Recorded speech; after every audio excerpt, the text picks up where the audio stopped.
Sesuai instruksi Presiden Prabowo, kementerian dan lembaga pusat dan daerah mulai melakukan penghematan. Pemerintah menargetkan tahun ini bisa menghemat anggaran sebesar 306,7 triliun rupiah. Kita bahas hal ini bersama anggota Komisi 11 DPR RI Fatih dan Direktur Eksekutif Selyos Bima Yudhistira. Selamat malam Bapak-Bapak. Ya, selamat malam. Baik, saya ke Selamat malam. Baik, saya ke Pak Fatih dulu. Pak Fatih, bagaimana Parlemen atau DPR memastikan penghematan ini bisa benar-benar untuk program yang langsung menyentuh ke masyarakat? Karena kan misinya memang untuk mengalihkan anggaran-anggaran ke program-program yang langsung bisa menyentuh ke masyarakat, Pak Fatih. Iya, tentu program-program ini dialihkan. Jadi ya yang tadinya untuk kementerian lembaga itu yang sifatnya seremonial, Ya. itu akan dialihkan menjadi program yang lebih menyentuh ke masyarakat, seperti makan bergizi gratis, pembangunan sekolah, dan lain sebagainya. Tentu kami di DPR akan senantiasa mengawasi dan senantiasa mengevaluasi terkait dengan praktek ataupun terkait dengan pelaksanaan pekerjaan ataupun pelaksanaan program tersebut. Iya, misi penghematan ini tapi bukan tanpa bukan tanpa kendala juga. Jika memang misinya untuk menghemat secara umum, ada juga yang harus dikorbankan, ya. Ini program-program yang berlangsung di daerah secara otonom begitu. Ada yang mengkhawatirkan efeknya itu langsung ke daerah karena APBD-nya sudah kecil. Ditambah lagi nanti disuruh menghemat begitu, Pak Fatih. Itu dikhawatirkan bisa-bisa membuat tidak ada kegiatan pembangunan di daerah. Bagaimana kira-kira dari Anda solusinya soal ini? Oh, justru terbalik. Justru dengan adanya program pengalihan anggaran kepada program-program yang sifatnya menyentuh langsung kepada masyarakat ini, diharapkan efeknya ini justru akan membuat pertumbuhan ekonomi semakin cepat. Karena sekali lagi yang dilakukan realokasi anggaran ini kan terkait dengan hal-hal yang tidak substansi, tidak esensial begitu ya. Hal-hal yang tidak esensial yang kemudian outputnya juga tidak jelas, tidak ada ukurannya seperti seremonial dan juga FGD, masalah-masalah yang sebetulnya sudah diketahui solusinya harus gimana, nggak usah lagi dilakukan studi banding kan, kita udah ngerti masalahnya apa, eksekusi saja gitu ya. Sebaliknya alokasi anggaran penggantinya ini adalah program-program yang akan langsung menyentuh ke masyarakat. Jadi diharapkan mudah-mudahan akan bisa merangsang justru pertumbuhan ekonomi di daerah. Oke, klaimnya akan bisa menambah pertumbuhan ekonomi. Mas Bima, penghematan ini bisa menghambat atau justru menumbuhkan dengan cepat pertumbuhan ekonomi di daerah?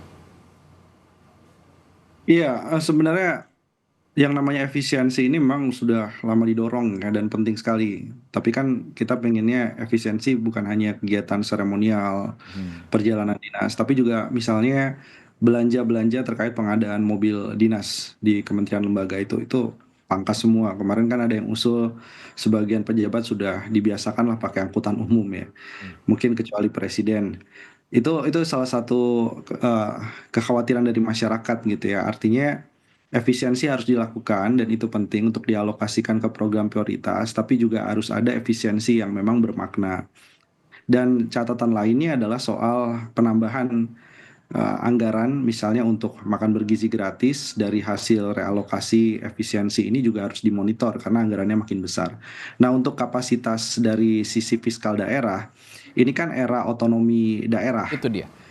Ya, memang dari sisi pemerintah daerah memang ya ada beberapa yang anggarannya gemuk dan diparkir di akhir tahun di bank daerah. Mereka itu menjadi praktek yang kebiasaan.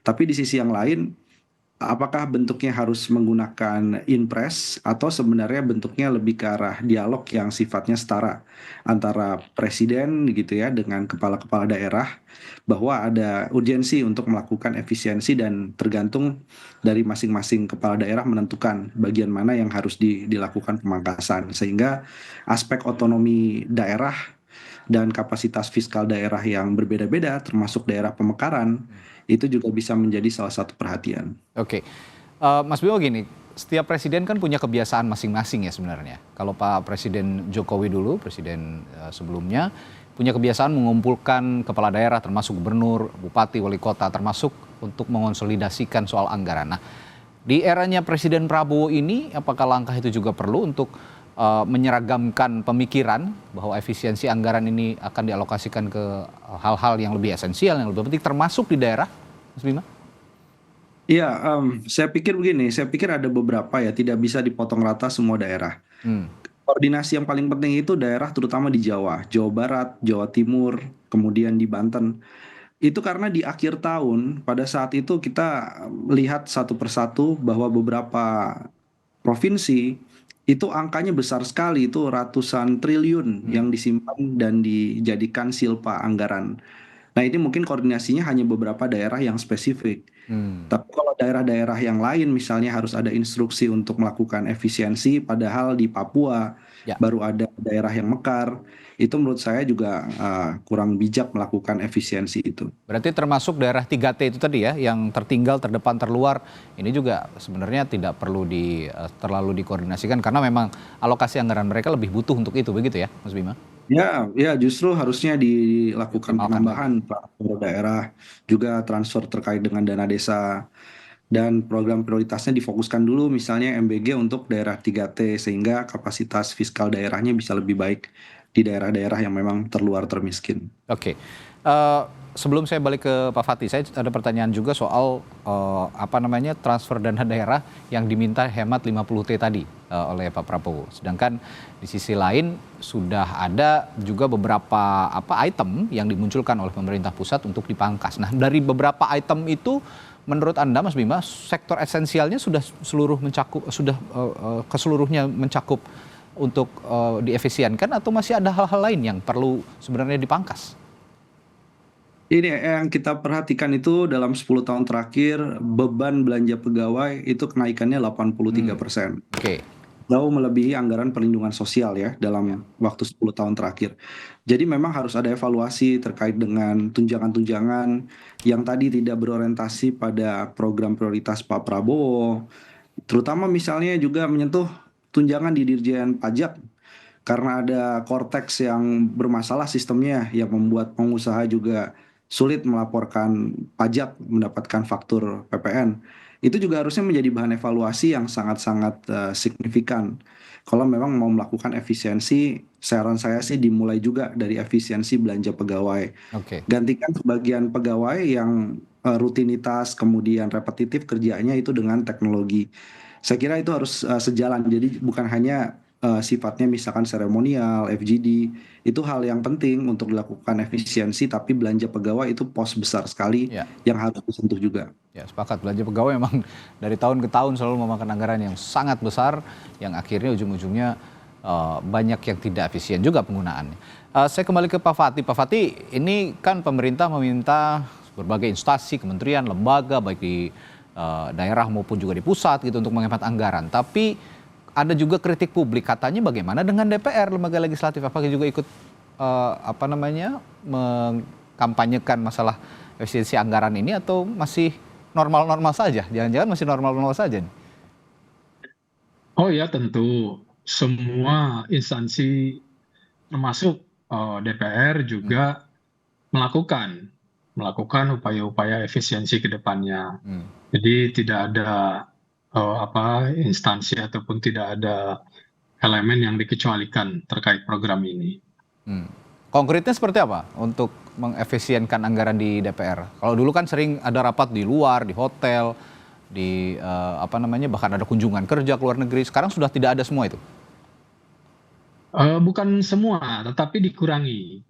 Sekali lagi terkait dengan kegiatan-kegiatan luar, rapat-rapat di luar yang outcome-nya tidak jelas itu yang dikurangi gitu. Nah, kemudian rapat-rapat yang bisa dilakukan di kantor itu juga mulai untuk dilakukan di kantor, tidak lagi di luar. Jadi seperti itu, Mas. Oke. Jadi sebenarnya masih ada, hanya dipilih begitu ya kira-kira Pak Fatih ya, yang esensial. Betul. Rinciannya ada, publik bisa tahu rincian yang tetap masih ada, yang sudah dipangkas itu untuk keperluan rapat-rapat mengenai hal apa saja? Iya, jadi begini Mas, rapat-rapat yang dilakukan oleh kementerian lembaga ataupun DPR juga Pemda, Pemprov, Pemkot, Pemkab itu tetap akan dilakukan. Artinya ada rapat-rapat yang memang membutuhkan ruang rapat yang memang besar kan gitu. Ada koordinasi yang sifatnya harus dilakukan itu antar instansi. Itu tentu tidak bisa dilakukan di kantor kan gitu. Ya. Nah, itulah yang akan dilakukan di luar. Sementara rapat-rapat kecil, rapat-rapat koordinasi yang sifatnya bisa dilakukan di kantor masing-masing, itu dilakukan di kantor masing-masing. Dan sekali lagi, kegiatan rapat ini bukan efisiensi ini bukan berarti melarang 100%. Kalau melarang 100% artinya industri industri MICE, industri hotel, catering dan lain-lain juga akan terganggu. Tetapi ini kegiatan yang sifatnya itu seremonial, yang sifatnya itu outputnya itu tidak bisa ada ukurannya begitu. Tetapi kalau rapat koordinasi, impactnya tidak instan begitu kira-kira ya? Betul. Iya. Oke. Baik, ya saya kembali lagi ke misi penghematannya pemerintahnya Pak Prabowo ini.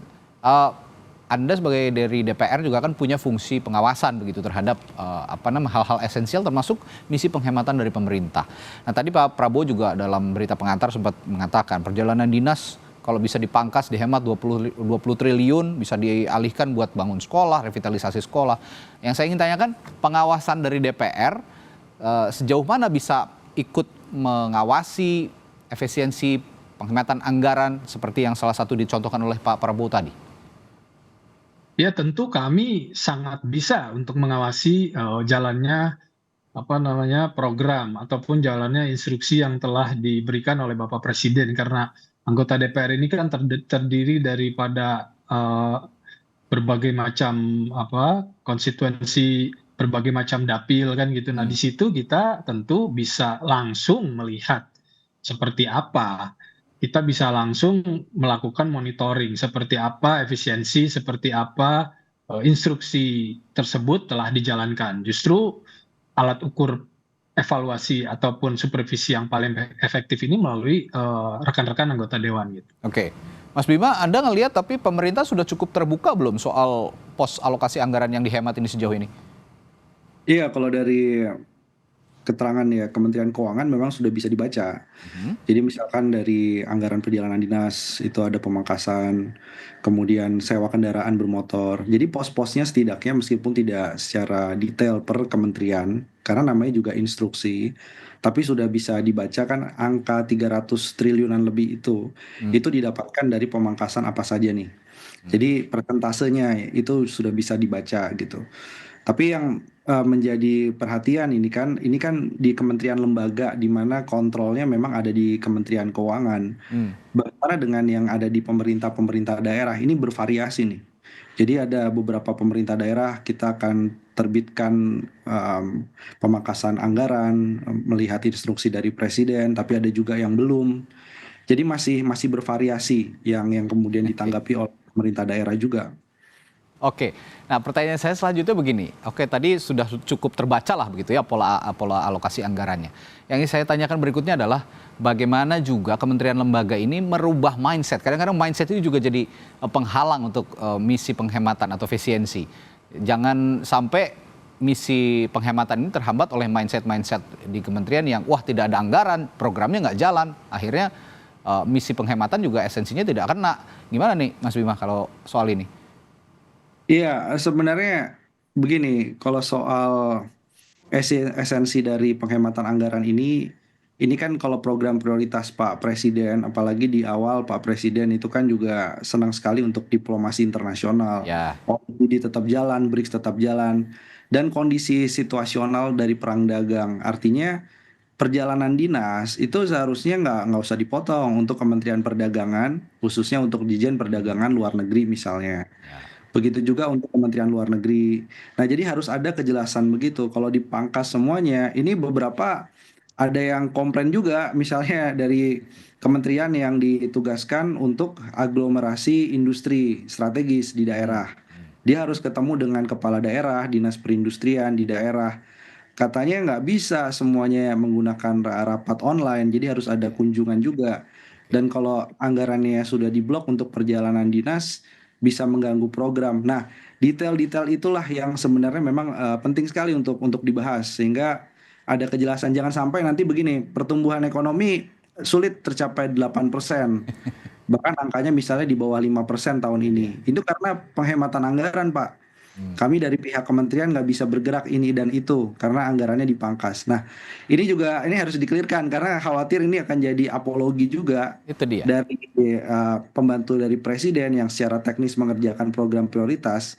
Itu untuk bilang bahwa ya anggarannya nggak cukup, maka kami tidak bisa mencapai target. Oke. Nah, itu bisa blunder nanti kepada pencapaian dari Pak Prabowo sebenarnya. Ya, terminologi seret itu tadi yang harus diperbaiki dengan cara tadi ya, mengidentifikasi mana-mana saja yang penting, mana-mana saja yang tidak, sehingga bisa efisiensi penghematan anggaran ini esensinya bisa benar-benar terasa dan langsung merambah ke program-program yang menyentuh ke masyarakat. Baik, terima kasih anggota Komisi 11 DPR RI, Pak Fatih, dan juga dari Selyos ada Mas Bima telah berbagi perspektifnya malam hari ini di Sapa Indonesia Malam. Sampai jumpa lagi.